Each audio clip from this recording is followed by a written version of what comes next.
I grew up in Ohio, but every year we would travel to Topsail Island, North Carolina, where my uncle had a cottage on the Sound. Some of my fondest memories was being with my family in that cottage. I remember one year, before we bought a boat of our own, my dad pulled out my uncle's small boat and we launched it into the Sound. My dad pulled that starter cord and pulled the starter cord and it just wouldn't crank. He checked the fuel and the lines and tried again. He pulled and checked things again and again, and finally, after a long time, that motor started.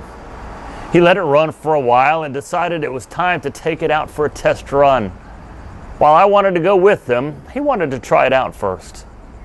Well, about the time he got it into the middle of the Sound, the motor cut off. Again, he pulled the cord and checked the lines, but it just wouldn't start again. Away from the safety of the shore, the current began to take him away from us further and further. Well, soon, my mom, my sister, and I couldn't see him at all, and we were worried. Not that far from the ocean, we imagined that he would drift out, never to be found. There was, of course, no radio on the small boat, and it was before the time of cell phones, and I remember being scared.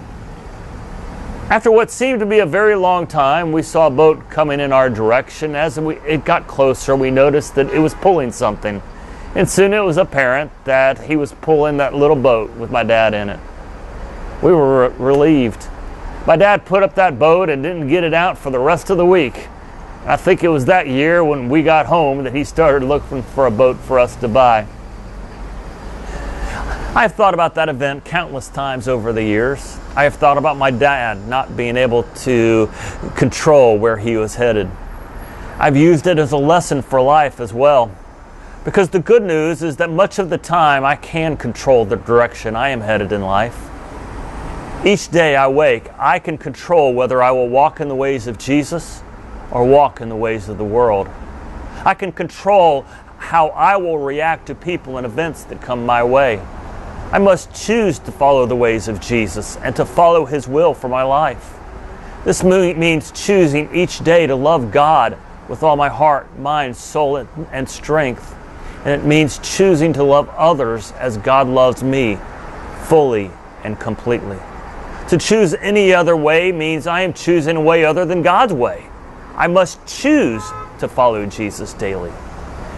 This weekend at Trinity Church, we will continue to look at the boating adventures of Jesus as we see Jesus teaching the people and calling Peter to follow him. And you can read that story in Luke chapter 5, verses 1 through 11.